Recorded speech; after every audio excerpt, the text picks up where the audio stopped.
So for this video, I'm going to make the very bold claim that Jam Origin's MIDI Guitar 3 really doesn't have any competition when it comes to being the solution for MIDI MPE if you're a guitar player. So I'll start with something like the ROLI Seaboard 5 dimensions of touch concept, but to be able to explain how these concepts are applicable to something like a guitar together with the MIDI Guitar 3 software, I'll break MIDI down to its smallest components like the binary states of the transistors in a computer and build from there and go from bytes to MIDI messages and from MIDI messages into full-blown MPE. And from there I'll explain how MIDI Guitar 3 uses these concepts. So the reason for why a guitar player should be interested in MPE is the expanded expressive capabilities.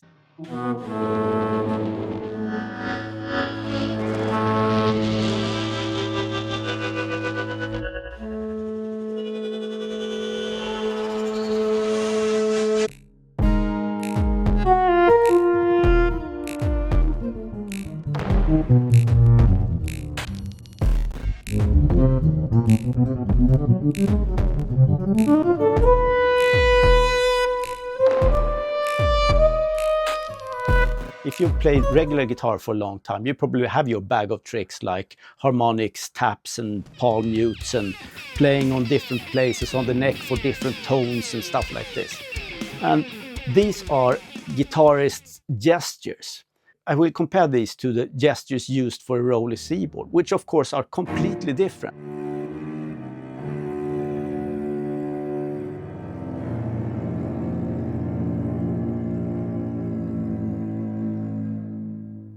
You have strike, of course, and that's to send the per note velocity messages. And glide is a pitch bend message per note. Slide is a per note CC74 message. And you have something like pressure, and that's to send velocity over time. And you also have lift, which is an interesting note of velocity message. But I completely understand if you, at this point, just think that these are empty words. But let me break these down and build them up again, and let's see if I can't give them some sort of meaning. MIDI is an acronym, and it stands for Musical Instrument Digital Interface. Invented in the 80s, and I won't go into all of the history. But the goal was to solve some specific technological problems with the evolving music industry, like having different synths be able to speak to each other with some sort of standardized language or control protocol. What I want to do is to break down MIDI again to its smallest components, and that would be all the way down to binary on and off states of the transistors in a computer. I'll go from a description of bit to byte to hexadecimal language, and from there we can start to take a look into MIDI and what MIDI prompts or MIDI messages are. One of the most fundamental characteristics of this language or protocol is that it's sequential and serial. And if you don't understand intuitively what that would mean, think of Morse code, for instance. That's also serial and sequential in that sense. No two messages are ever sent at the same time. This is also how MIDI works. It's sending its information one unit at a time, always after each other. So there's no ongoing parallel information being exchanged here. There's never a message of something like a continuous flow sent in MIDI. That's an interpretation on the receiver side. So if you look at MIDI, you'll see changes in values being sent, but incrementally. You'll see a message with a value 90, followed by another message with a value 88, and so on. And sometimes when we view this in MIDI monitors or in synths, it's going to appear as a continuous flow of information being updated. This is often what throws us off when we're trying to go back and understand completely what we're doing. I want to start with drawing an analogy from language. In language, the absolutely smallest part that we have would be the phoneme. That's the smallest discernible different sounds that we can make. And I think the English language have 44 phonemes, for instance. So a phoneme in and of itself doesn't have any meaning. It's only when we combine these phonemes to, say, words within the framework of a specific language, and we use this language together to communicate that these words get some sort of meaning. And it's exactly the same thing with MIDI, and its smallest components, the binary transistor states on and off, or ones and zeros. So a computer's transistor's binary states, this on and off state, usually represented by a 1 or a 0, can be used to store stuff, to perform logical operations, and transmit data if you want to. MIDI uses communication where these bits are sent one at a time as electrical impulses. But a MIDI message is made up of 1 or more bytes. And a byte is 8 bits. So the states of 8 of these transistors together can be explained as 1 byte.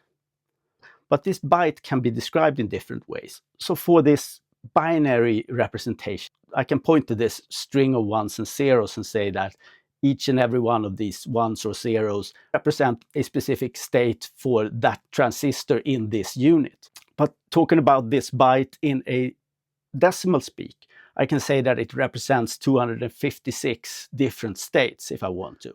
And then we have the hexadecimal way of describing things, which is way more compressed. You can use the numbers 0 to 9 or letters A to F to describe 4 binary states. Any byte in a MIDI message can be described as a combination of 2 of these numbers or letters. Just beware that I can talk about these transistor states in at least 3 different ways here, but they're all representing the same thing. They're pointing back to these same transistor states in the computer. So now let's get into the specifics around how MIDI uses these bytes. A byte is 1 unit of information, a note value, a velocity value, a controller setting, or something like this. Different MIDI messages uses different sizes. But before we go into that, there's a really important distinction between a status byte and a data byte that affects all the messages sent in MIDI. All standard MIDI messages start with a status byte. The status byte will identify what kind of message we're sending. It will tell the synth that this is a note on message or this is a pitch message. And it will also tell the synth what channel am I sending on. And when I'm talking about channels here, I'm talking about MIDI channels, and that's an integral part of this MIDI protocol. So I could use one controller on one channel and another controller on another channel and keep the messages separated this way. But a data byte follows the status byte. That contains values like what note number are we talking about, what value are we talking about, or CC or Aftertouch or stuff like this. But this division into a status byte and a data byte comes at a cost, because MIDI uses the first bit in these bytes to identify them. So look at the binary representation of these messages. If the first bit, if the leftmost bit is a 1, that would be a status message. And if it's a 0, that's a data byte. That's the distinction between these. But that leaves us with only 7 bits for our transmitting values, like a breath controller curve or something like this. And this is the reason for why we see stuff sent as somewhere between 0 and 127. If we were to have all the 8 bits still there, we would have 256 steps instead.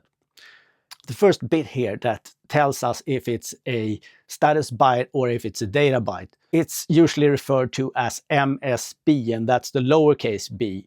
So it's the most significant bit. You shouldn't confuse this with the uppercase MSB, LSB distinction in MIDI for higher resolution 14-bit. I'll talk about that a little later, but first of all, I want to go into the detail of the sizes of these messages and how they're structured. The most fundamental MIDI message that I can come to think of is a note-on message.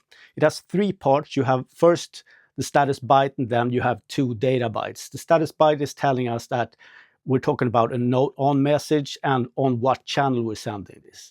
The first data byte is telling us what note are we sending, and the second data byte is telling us at what velocity. For a control change message, the status byte will tell us that we're looking for control change and on what channel.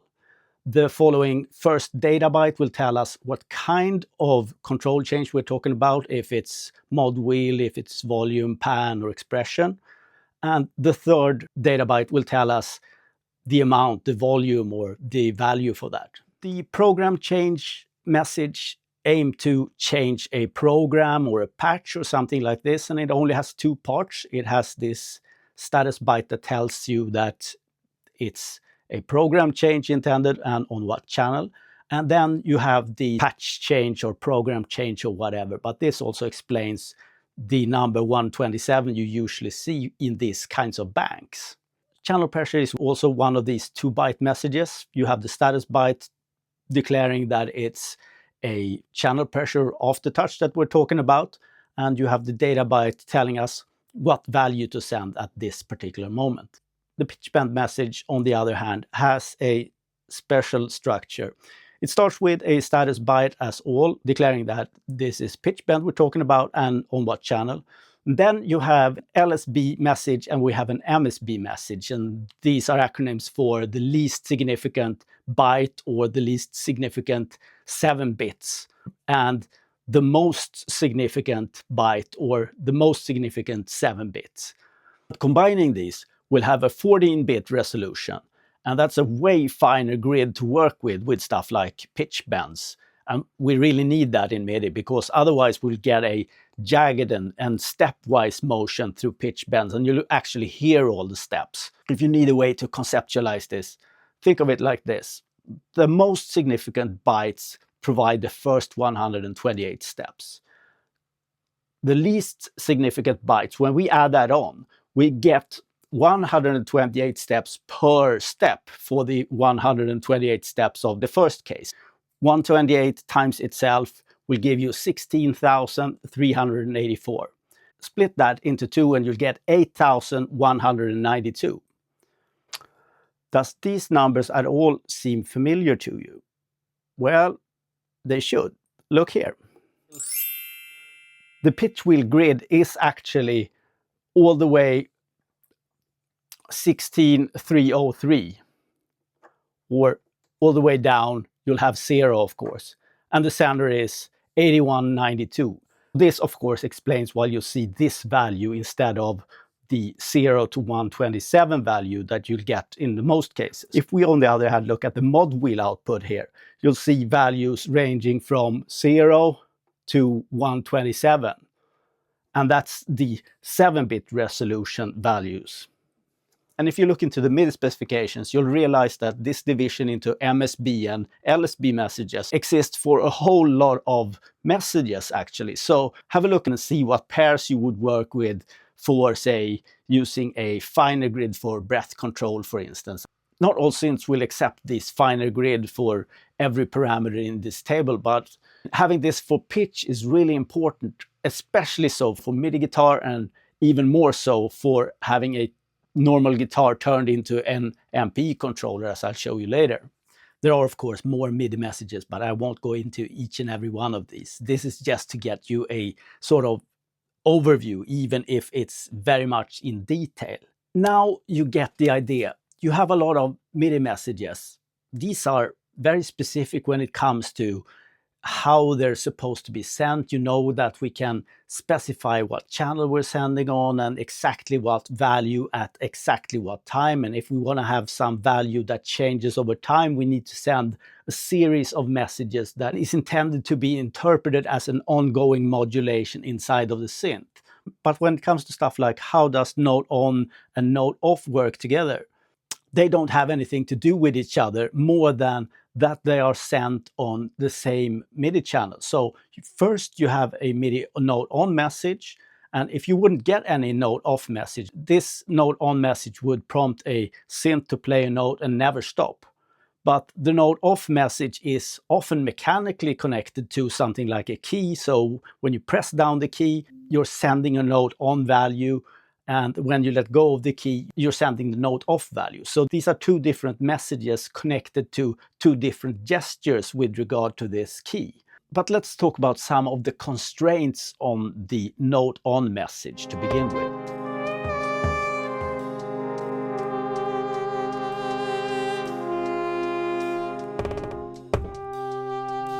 For me to be able to send a note on message, I must have something like a note on velocity value, because without a velocity value at all, this message would be invalid.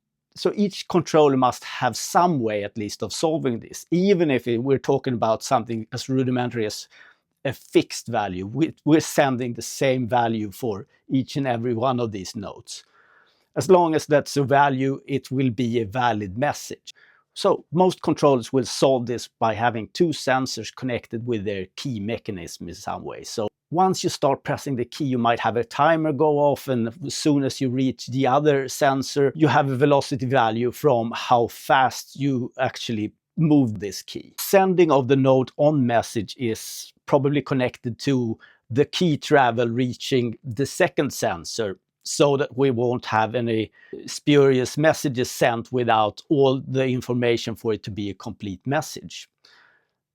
This is really important when it comes to MIDI guitar later on as well, because you'll have to imagine what it takes for the information from a MIDI guitar, and especially so when the pitch-to-MIDI systems convert audio into MIDI, and for it to be a note-on message to be sent, you'll have to have a point at which you'll send all the information somewhere.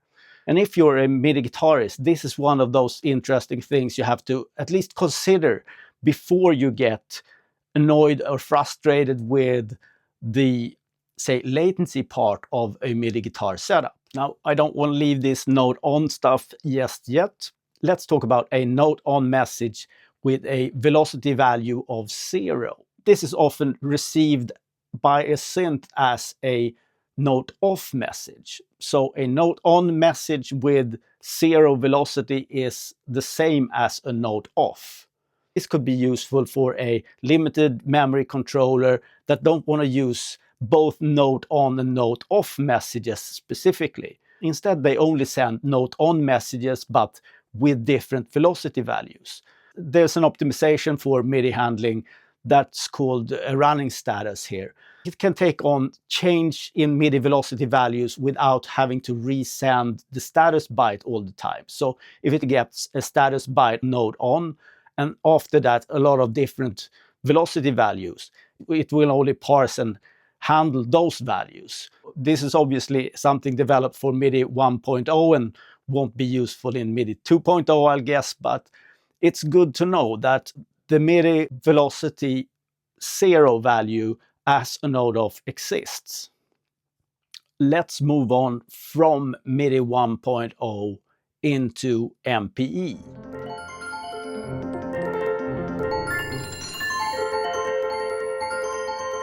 Luckily, we won't have to think about any new MIDI messages because they are all the same.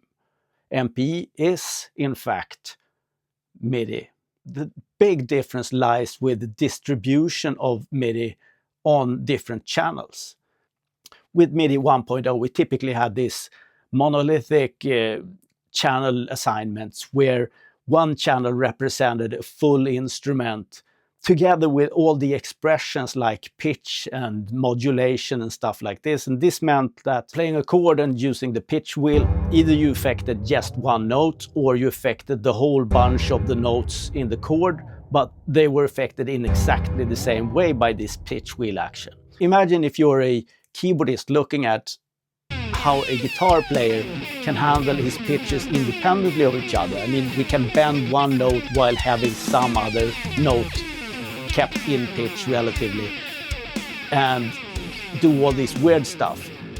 That is the big motivation, I think, behind the move into MPE, extending these expressive capabilities to each and every note. So now, of course, with stuff like the ROLI Seaboard, it has more expressive capabilities than a guitar. So it feels kind of funny to me that when we come back with the guitar and try to make this into an MPE controller, we struggle somewhat. But that's obviously because we're trying to use the guitar with a protocol that is developed for something like a keyboard controller initially. With MPE, the difference is we're sending each note on its own channel together with its own pitch, its own modulation, and its own aftertouch. But then you have to think about a new way of sending this. You can't use one channel for a whole instrument. You need to use one channel per voice or per note to be able to have stuff like pitch bend affect only that note and not any other notes. And this is how MPE is structured. So normally you use one channel as a master channel, and you have the remaining 15 to use for voice messages if you want to. For MIDI guitar, for instance, it really doesn't make any sense to have more than 6 channels for the 6 strings, since you can't play more than one note per string. So for MIDI guitar, the natural use is to use channel 1 as a master channel, channel 2 to 7 for the 6 strings. Now I want to go over some specific examples with traditional MIDI messages, but with the MPE channel distribution. Let me just show the difference here with a C major triad chord, first on piano with old MIDI 1.0. So this is old school MIDI. There's really not much happening. You have the note on message, you have the note here and also its number, and a velocity value. And this goes for all 3 in the chord. And after 3 seconds, you'll get a note off for the respective notes. For a note off to stop its note on, it has to be the same note on the same channel, and this is old school MIDI, so everything is playing out on channel 1. Here we have a note off specifically for C2, another note off for E2, and a third note off for G2. These will stop the ongoing ringing notes here. But you can also see that we have something like a release velocity value here, and this is because I'm using a rather sophisticated keyboard that has release velocity in it. I'm going to talk more about release and release velocity later. Let me now use my guitar together with MIDI Guitar 3 and play the same chord and use the same instrument, but look at the MIDI log afterwards.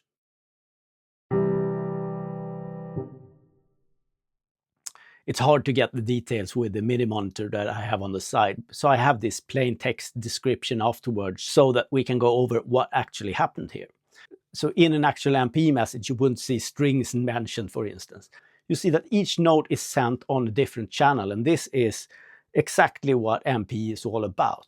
So because these notes are sent on their own channels, we can also include stuff like CC74, channel pressure, pitch bend, for each and every one of these notes. And of course, in the end, the note offs will be sent on the respective channel. So it will be sent for that particular note, but on that channel also. Otherwise, it wouldn't work. But the thing that's not apparent from this kind of MIDI log description is obviously the dynamic aspect of MPE. That would be the ongoing changes in pressure and CC74 and also pitch bend. And if you want a reason for why I'm not using these full MIDI logs of the information for each note, here's the data showcasing an A3 played super short on a piano first and then on a MIDI guitar. If I'm to describe how 2 pitches are moving in opposite directions, for instance,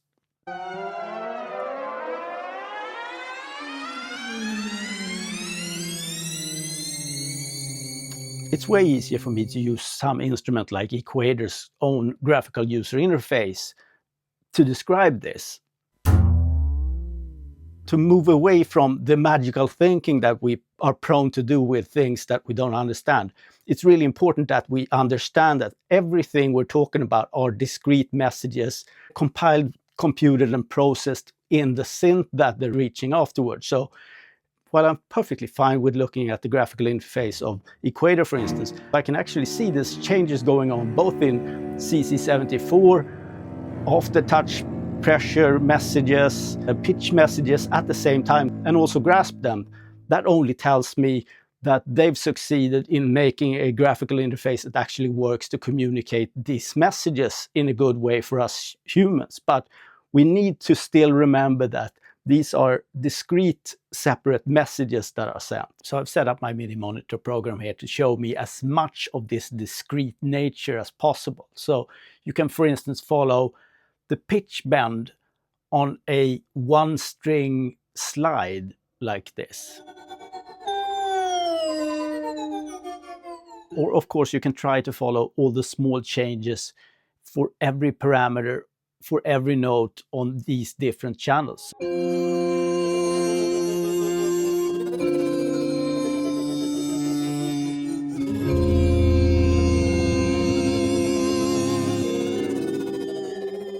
For this example, you get everything out of this guitar together with MIDI Guitar 3 that you'll get out of a Seaboard.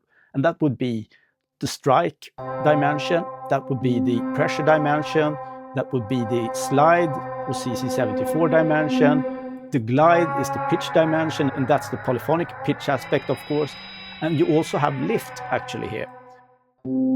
That's a late implementation in MIDI Guitar 3, but we actually have something called lift, and that's a note off velocity value that we can vary depending on how we stop the note. Usually when trying to explain how a MIDI guitar can have access to and send all these MPE qualities and messages, it's really a lot of work because most people don't have the prerequisite understanding of basic MIDI to begin with, and the MIDI messages and everything that I've talked about up until here. Coming into the world of wanting to play MIDI guitar, and we get some MPE MIDI guitar in our hands, and the things we've seen before is the ROLI Seaboard, and pressure is pressure, and we realize that I don't get any pressure out of pressing my string harder onto the fretboard.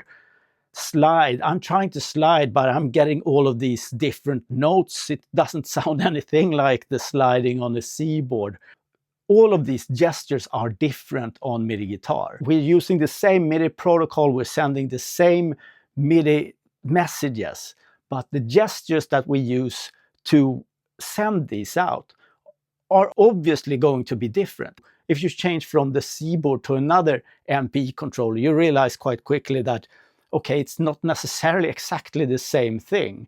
Most of the new MPE controllers have some sort of actual physical pressure aspect connected to the aftertouch or pressure aspect. So you actually physically press to get a increase in the pressure value. If I'm playing MIDI guitar, if I want to increase pressure, I need to do something else. I have a polyphonic pressure value extracted in the tracker, but I need to affect that value as it is extracted in the tracker. I don't have access to that kind of influence from my actual guitar. I can obviously influence polyphonic pitches by bending my strings. So let's go over what gestures I have access to on my physical guitar, or how I otherwise influence or affect the MIDI messages that I'm sending to the synth. But before we go into the Jam Origin way of solving this with a pitch-to-MIDI setup, I just want to show you what happens halfway between a traditional MIDI controller like my piano here that doesn't have any sort of capabilities of sending out expressive qualities like CC74 or Aftertouch or anything like this. Halfway to the MPE expressivity, I have something like my Axiom Pro 49, which has a mono Aftertouch, and I can assign CC74 to one of the sliders if I want to, and thus get at least some sort of expressive capabilities. And it could be interesting to see what happens if I'm playing an MPE synth like Equator, having a CC74 value assigned to a slider and also using this mono Aftertouch.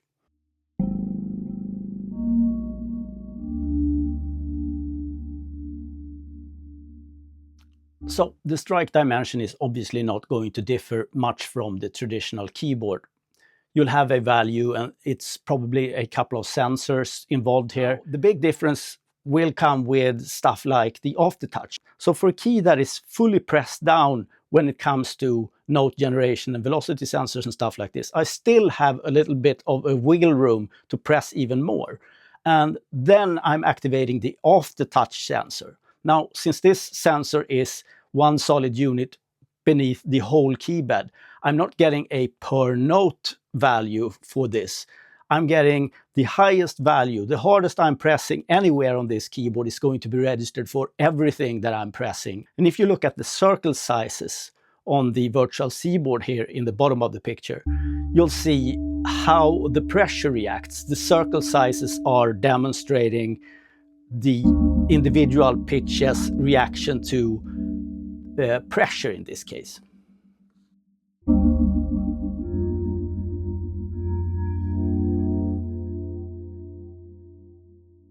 For the CC74, I've assigned this to this first slider here, and you should look at the vertical position of these rings on this virtual Seaboard at the bottom of the picture.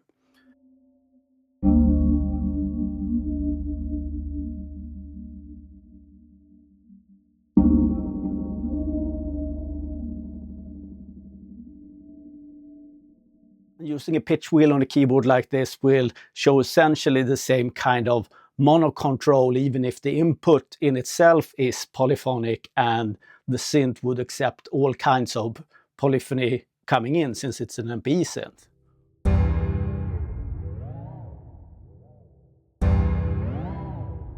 So this is what would happen in MIDI Guitar 3 if you connect an expression pedal directly to something like the CC74 parameter on a particular instrument. This is the kind of control that you would get.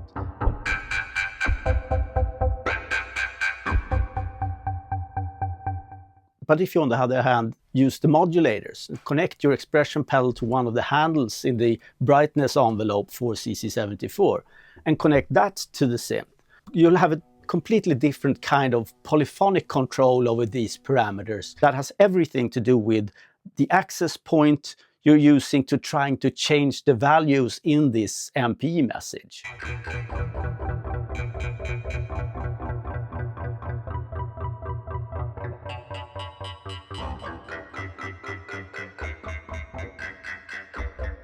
And learning why that is and what gestures you can use to influence any values change in your MPE message coming from your MIDI guitar is the things that I'm going to discuss going forward. So first I'm going to go into the Jam Origin MIDI Guitar MPE dimensions. Talk about what you can do with your actual guitar to change or influence the values in these MPE messages. Then I'll go on to discuss combining external controllers with the MPE messages coming out of the tracker and how you can do this in some different ways.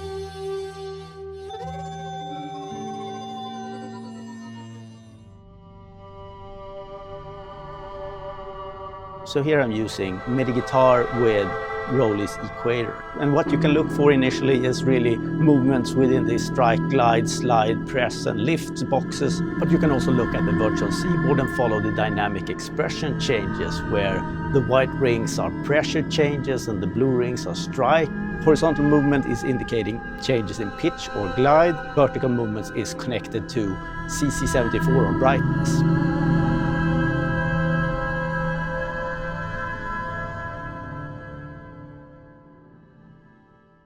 On a fundamental level, MIDI Guitar 3 is analyzing the audio coming from your guitar. Even if you're just using your standard magnetic pickup with a cable straight into your audio interface, MIDI Guitar 3 is going to analyze and extract all this data from that incoming audio. So if you're playing a C major chord, say, MIDI Guitar is going to look for the transients and the pitches initially to extract something like strike, because strike is essentially a per channel note on velocity value. So it would need to identify the pitch and it would need to identify the highest amplitude from that audio stream coming in.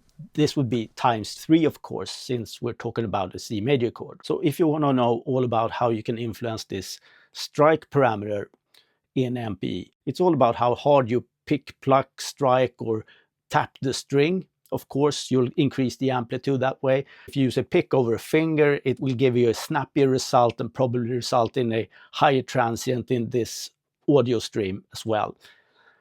But that's not all. You can also go into MIDI Guitar 3 itself and use the strike button on any instrument. That will generally increase or decrease strike responsiveness for this instrument, pass on more or less of the strike value into the MIDI stream that reaches the actual synth that way. You can also use a modulator to alter this for some results. I wouldn't do that for strike because strike is a momentary value. It's like a snapshot. It takes a picture of the highest transient and I don't feel like having a sinus wave shape altering this would do that much, but you can do that if you want to. Then you'll get more of a random result when it comes to the strike note on velocity value. But for a chord, MIDI guitar would obviously have to identify these separate pitches and their respective amplitudes via the transients to send them off as the note on velocities into these different channels for this MPE message. But now we get into these dynamic properties categories like pressure and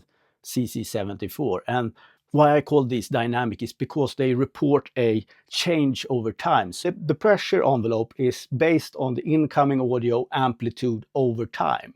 So if you pick a string and let that ring out, you will have a decrease in energy from that string tapering out. But this doesn't mean that everything that you send as pressure to a synth will have to look this way. There's no special gestures in your playing influencing the pressure envelope especially much from a guitar perspective. Using a more sustaining guitar will influence this tapering off shape a little, but very, very little. These are minuscule in comparison to the things that you can do inside of MIDI guitar with the modulators envelopes and also with the dynamics module. Connect the modulator to any synth that you want to have, and as an easy first example, just invert the positions of the minimum and the maximum handles in the pressure envelope. Connect that to an instrument, and instead of this energy tapering out, you'll get the exact opposite. You'll have a movement upwards in pressure as the string actually is dying out. There's a billion ways to influence what this pressure envelope looks like when it's getting to the synth via this modulator. You can connect another modulator to one of the handles and have some sort of effect that way, and also connect an expression pedal or a breath controller to one of the handles depending on how you want the pressure to react. Using the modulator like this is a kind of hands-on way to actively affect how the pressure envelope looks. But you might not want to tether yourself to an expression pedal to control the pressure envelope here. Say you want to play something like a wind instrument. You want these really long notes, but you don't have a breath controller and you don't want to use an expression pedal. That's a great place for using something like the dynamics module. With the dynamics module, you have 3 different ways of affecting the pressure curve. And this dynamics module affects both strike and pressure. You have a compressor at the top, and it pushes both the softer velocities and the harder velocities towards the middle, so you'll get a more even dynamic result. Next up is the hold pressure button, and that's the one that I would use to change the guitar string energy profile to something else. Increasing this hold pressure function will keep the pressure up. It will slow down the tapering off effect from the natural string envelope, and you'll get a dynamic profile much more suited for stuff like wind instruments.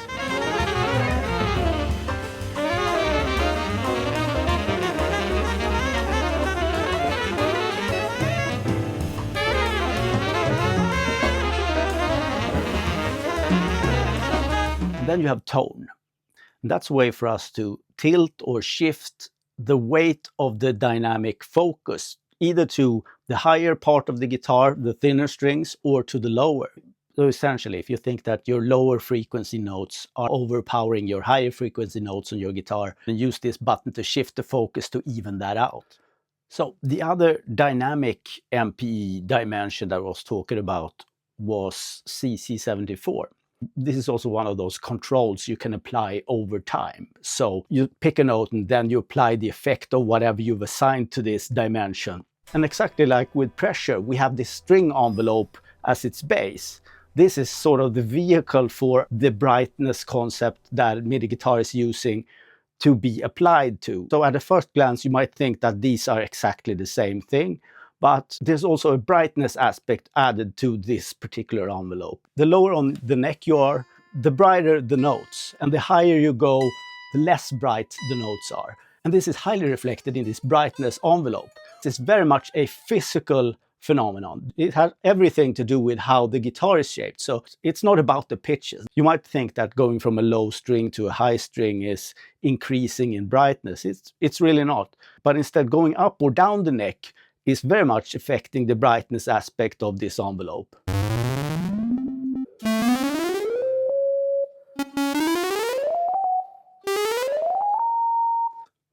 Here's a perfect way to map a synth's parameter to where you play on the neck. You shouldn't view this brightness concept as a one-to-one match with this filter opening, closing slide effect that you have on a ROLI Seaboard. The guitar is still sending the same MIDI messages.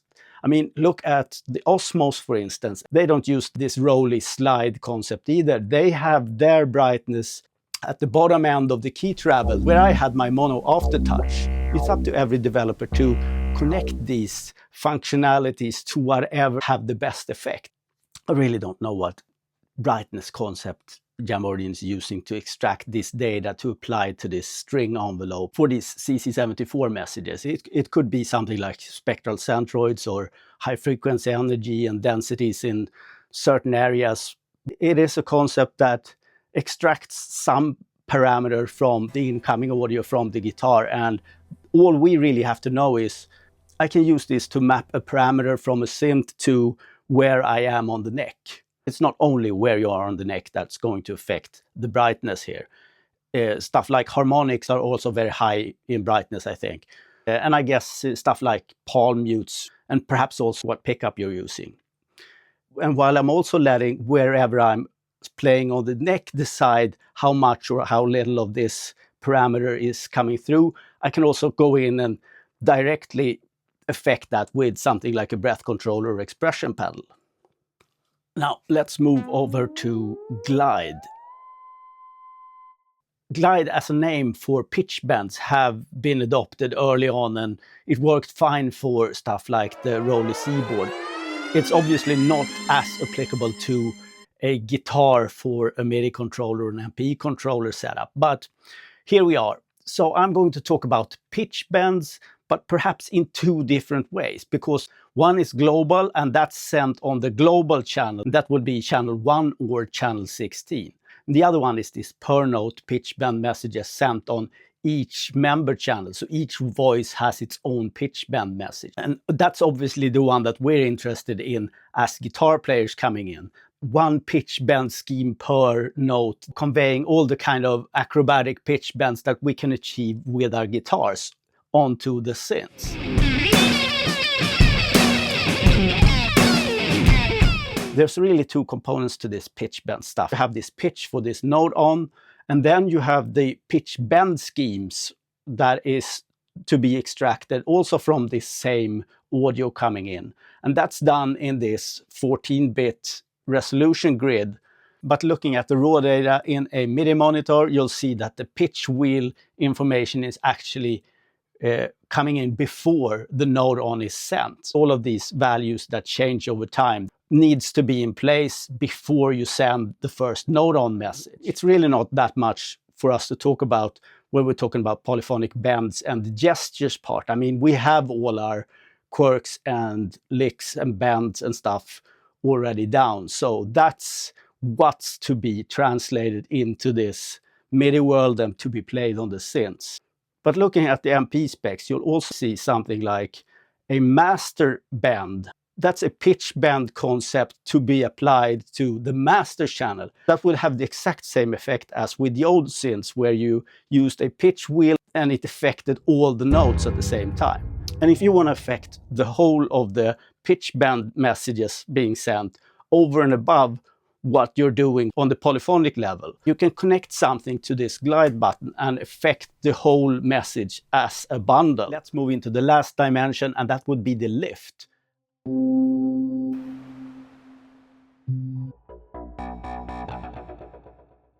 How can it even be possible to have something like a lift dimension? I mean, it's measuring how fast you lift off of any key.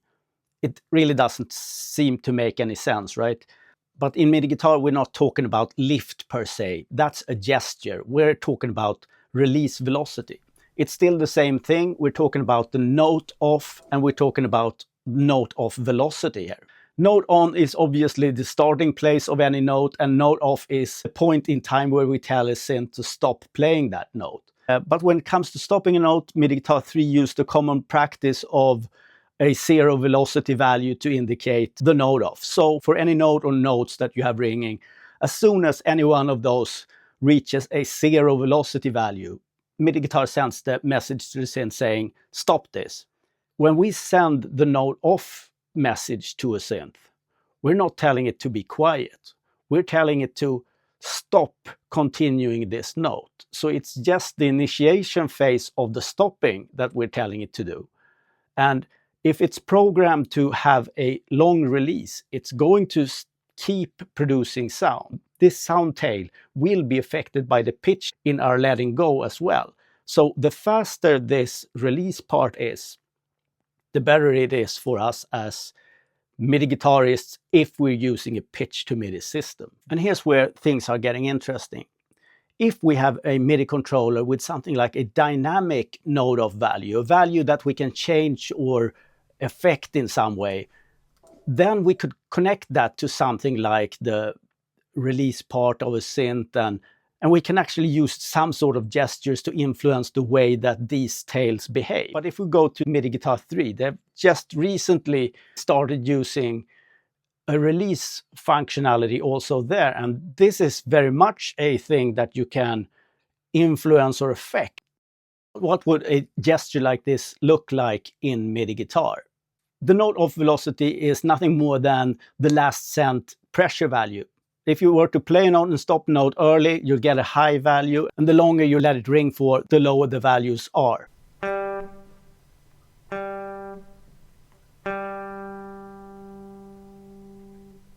As with everything here, you can affect this by connecting a wire from a modulator.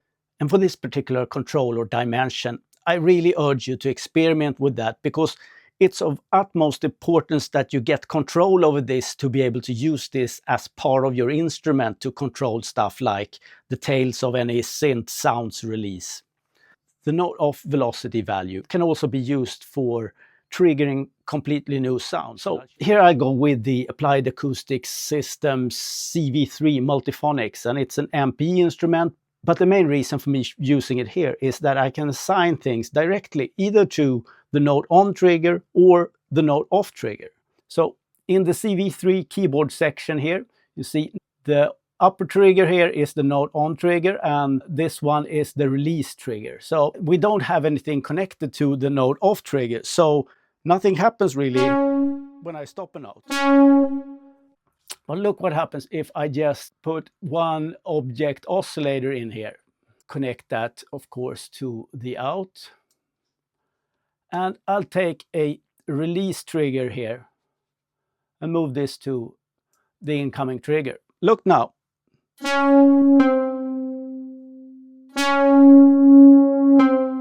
And so if you're creating new sounds, if you want the sense of a breath, or if you want something more plucky, you can just place that on the release trigger in a setup like this. Not all synths have this, but with stuff like ROLI's Equator, for instance, you absolutely have access to the release trigger via their lift function.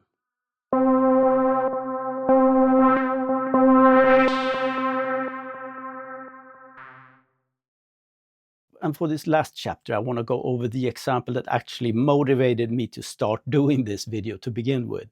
So I've been trying to explain the difference between using an expression pedal to control some of the values for a synth via something like the pressure buttons or the CC74 buttons directly on the synth's module in MIDI Guitar 3, as opposed to accessing the MPE stream via the modulator's envelopes handles. If you use something like an expression pedal and connect that directly to the pressure button, you will in fact override the pressure information coming from the tracker. You'll devoid yourself of all the wonderful polyphonic pressure information that's coming from the tracker. You'll give all the notes the exact same value, and that will appear as really blocky and is really nothing more than a step back towards how my Axiom 49 worked. If you remember the channel pressure or Aftertouch message, you would remember that it's a status byte telling us that it's a channel pressure, and then you have the data byte telling us the value of that pressure. So by connecting our pedal directly to our synth's pressure buttons, we're informing the channel pressure messages that the data byte contents should be exactly what my expression pedal tells it to be. And this should go for every note that's coming in. But it's not the same connecting to the Jam Origin modulators, envelopes, handles. That provides indirect control over the pressure values that are sent from the tracker to the instrument. So whilst we still have a great control over stuff like increase and decrease, it's not devoiding the MPE stream of the polyphonic character.